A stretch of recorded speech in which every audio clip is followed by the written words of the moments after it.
이번 시간에는 공황장애를 완전 치유하는 방법에 대해서 설명하겠습니다. 공황장애를 가지고 고통당하는 분들이 많습니다. 제일 문제가 공황발작이 일어나 환자 자신은 죽을 것 같은데 주변 보호자들은 꾀병을 앓는 것으로 이해한다는 것입니다. 왜냐하면 가정의 상황이나 직장의 상황이 좋지 않을 때 공황발작이 일어나기 때문입니다. 예를 들어 설명하면 멀쩡하던 부인이 시어머니가 오니까 공황발작이 일어났다고 꼼짝을 하지 못하기 때문입니다. 공황장애에 대해서 이해를 못하는 분들은 꾀병으로 착각하고 환자를 대하는 경우가 많습니다. 정작 공황발작이 일어나는 환자는 숨을 쉬지 못하고 죽을 것 같은 고통을 당하는데 겉으로 보기에는 아무런 표시가 없기 때문입니다.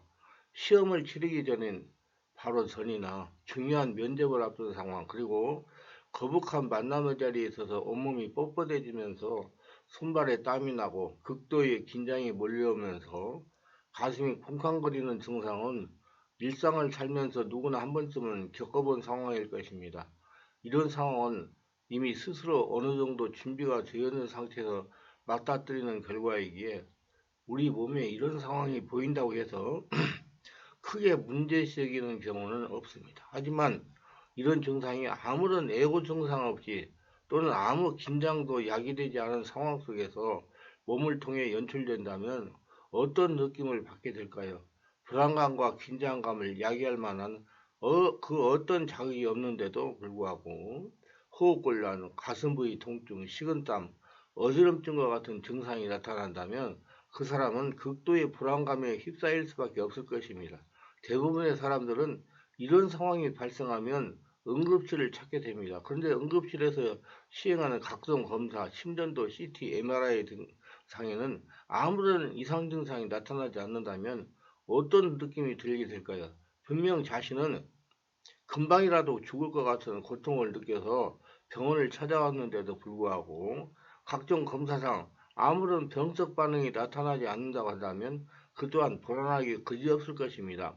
분명 죽을 것 같은 신체 이상 반응을 감지했는데 검사상 아무 이상이 없다면 대부분 나 스스로 꾀병을 이야기하는 것이 아닌가라는 생각을 하게 됩니다. 태어나서 이런 고통을 처음 느껴본 사람들은 아무리 생각해도 꾀병은 아님이 분명하다고 느낍니다. 바로 이런 상태를 일컬어 공황장애라고 부릅니다. 다시 말해 특별한 자극이나 스트레스가 없는 상황에서 온몸이 극도로 교감신경 항진 상태에 빠지게 되며 심장박동의 증가 및 호흡곤란과 불안감을 온몸으로 느끼며 몸이 뒤틀리며 마치 중이라는 상태를 몸 전체로 인식하게 되는 상태가 되어 이것이 반복적으로 지속되게 되면 상태를 가리켜서 공황장애라고 그럽니다. 이런 공황장애가 반복적으로 발생 시 대부분 신경정신과를 찾게 됩니다. 그러면서 자율신경 조절해주면서 억제성 신경전달 물질을 증가시켜주는 약을 처방을 받게 됩니다. 그러면 일시적으로 증상은 개선되지만 근본적인 치료는 불가능합니다. 평생 약을 복용해야 한다는 말입니다. 말씀과 성령으로 하는 영적인 치유만이 완벽한 치유가 가능합니다.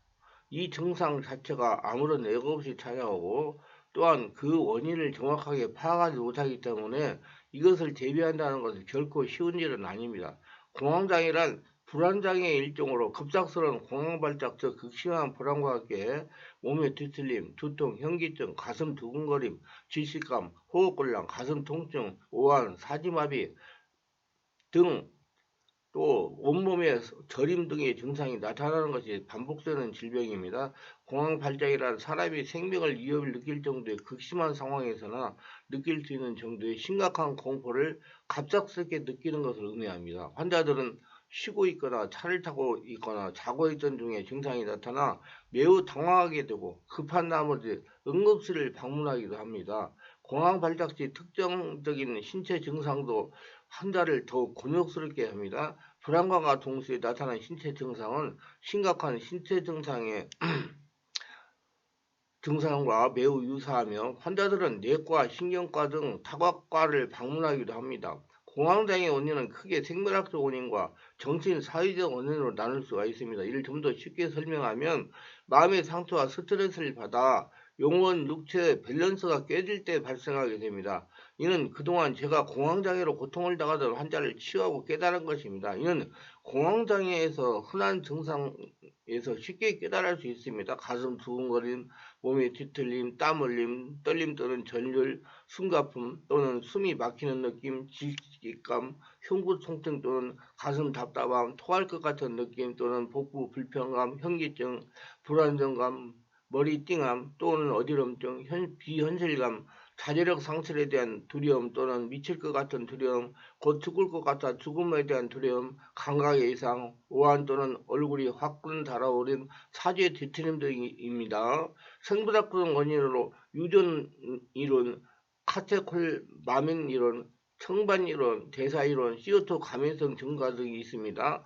유전 이론에 따르면 공황장애 환자의 직계 가족에서 공황장애 발병률이 4배에서 다 8배 높은 것으로 알려져 있으며 일란성 쌍생아에서의 공황장애 발생 일치율이 일란성에 비해서 약 3배 높은 것으로 알려져 있습니다. 카테콜리아민 이론에 의하면 신경화학적 공황 물질들이 중추신경계에 노르에피네프린, 세로토닌, GABA 수용체에 작용해가지고 공황을 일으키는 것으로 보고되어 있습니다. 호흡과 관련하여 공황을 일으키는 물질들과 호흡을 유발하거나 생체 내의 생염기, 평형을 와해시켜 공황을 유발합니다. 뇌구조적으로 뇌의 간뇌에 있는 청반이 관련되는 것으로 보고 있는데 청반은 불안의 중추 조직으로 인체의 경고장치 역할을 합니다. 공황발작은 일체의 경고장치가 지나치게 예민해져서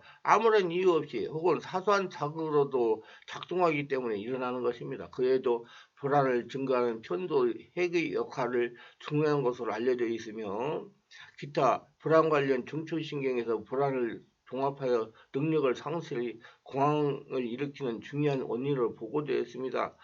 정신사회학적으로는 성격이 너무 내성적이고 의존적이거나 너무 완벽지향적이고 성취율이 높으며 경쟁적인 경우에 많고 스트레스가 많아 과음하거나 생활이 불규칙하거나 카페인 등 음식을 과다 섭취하거나 항상 수면이 부족한 사람에게서 흔히 나타납니다. 정신분석적 입장에서는 억압이 중요한 공황장애 환자들의 방어기제를 보고 있으며 개인이 받아들이기 어려운 소망, 충동 등이 억압되어 있다가 의식화되려 할 때 불안과 공황 발작이 나타나는 것으로 설명하고 있습니다. 행동주의 이론에서는 불안이 부모로부터 학습한 결과이거나 전형적인 조건화 반응을 통하여 나타난다고 보고 있습니다. 이 밖에 공황장애는 등이 굽어서 흉추 3, 4, 5번이 틀어졌을 경우에 오기 쉬운 병입니다. 보통은 몸과 마음이 다른 것으로 생각하기 쉬우나 몸의 병이 마음에 나타나기도 하고 마음의 병이 몸으로 나타나기도 하는데 대부분 몸을 건강하게 하면 정신적인 증상도 사라지게 됩니다. 육체가 건강하면 정신적인 증상도 완화가 된다는 얘기입니다. 가슴이 답답한 것은 등이 굽고 어깨가 앞으로 틀어짐으로써 가슴을 아파하기 때문이며 등이 굽고 어깨가 처지면 목을 잡아당기게 되어 목도 삐어있는 경우가 대부분인데 그러면 머리로 올라가는 신경이 약화되어 이런 여러 현상이 나타나게 됩니다. 우리 몸은 골격계만 바로 서 있으면 큰일이 없는 한 건강하도록 되어 있습니다. 몸 골격에서 가장 중요한 부분이 고관절로서 고관절이란 다리와 골반을 이어주는 부분인데 집에 비유하자면 주춧돌처럼 가장 기초가 되는 곳인데 이 고관절은 외부 충격을 받아서 틀어질 수도 있지만 요즘은 대부분 나쁜 생활 습관과 자세를 오랫동안 지속함으로써 고관절이 쉽게 틀어지고 푹신한 침대, 소파, TV 시청에 더하여 컴퓨터의 보급으로 인해 몸의 자세가 무너지고 이로 인해 거의 모든 병이 발생한다고 해도 과언이 아닙니다. 고관절이 틀어지면 골반이 기울고 다시 그 위에 요추와 흉추가 굽어지거나 휘게 되며 등이 굽으면 어깨가 처지고 목이 삐게 되는데 이처럼 우리 몸은 하나로 연결된 유기체이므로 고관절이 틀어짐으로써 집이 무너지듯이 점차 이상이 생기게 되는 것입니다. 또한 몸이 굽으면 위장을 비롯한 모든 대장 기관들이 아래로 처지면서 제기를 못하는 것은 물론이고 몸 살림 운동에서 공명이라고 말하고 있는 아랫배 부분이 꼭 막혀서 깊은 호흡이 안 되고 복식호흡이 안 되고 가슴으로 할딱할딱 숨을 쉬게 되므로 몸에 필요한 산소를 공급하지 못하게 되어 악순환이 거듭됩니다. 치유를 위하여 고관절 자가 교정과 어깨 자가 교정 등을 익혀서 할 수 있다면 더욱 도움이 되겠습니다. 성령으로 집중 치유를 하고 온몸이 성령으로 지배된 가운데 치유하면 쉽게 고쳐지기도 합니다. 허리를 곧게 세우고 가슴을 활짝 펴는 바른 자세를 갖는 것만으로도 건강할 수가 있습니다.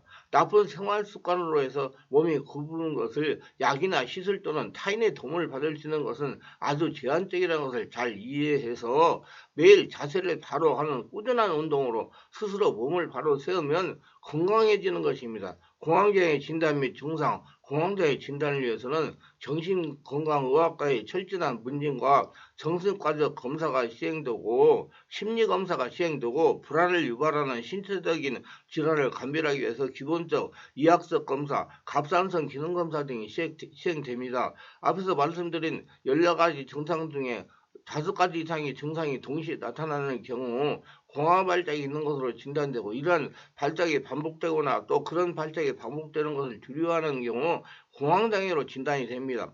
공황장애 발생 시 일어나는 현상은 이렇습니다. 대개의 경우 공황 발작의 첫 증상은 특별히 유발 요인 없이 저절로 시작이 됩니다. 그러나 일정 기간 동안 육체적 과로나 심각한 정신적인 스트레스를 겪고 난 후에 증상이 처음 시작되는 경우가 있습니다. 대개 공황 발작은 10분 이내에 급격한 불안과 동반되는 신체 증상이 최고조에 이르며 10분에서 20분, 30분 정도 지속되다가 저절로 사라지게 됩니다. 증상이 1시간 이상 지속되는 경우는 드물며 증상의 빈도도 하루에 여러 번씩 나타나거나 1년에 몇 차례만 나타날 정도로 환자에 따라 차이가 큽니다.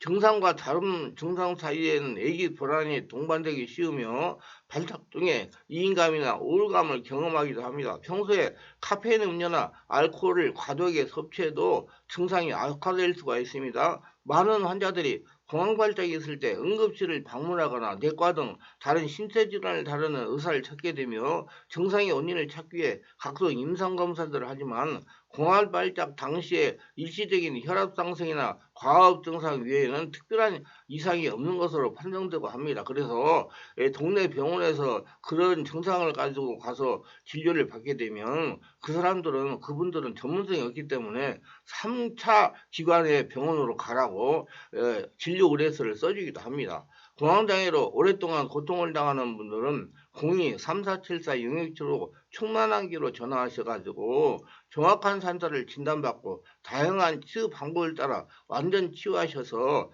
건강하고 행복하게 살아가시기를 예수님의 이름으로 축원합니다.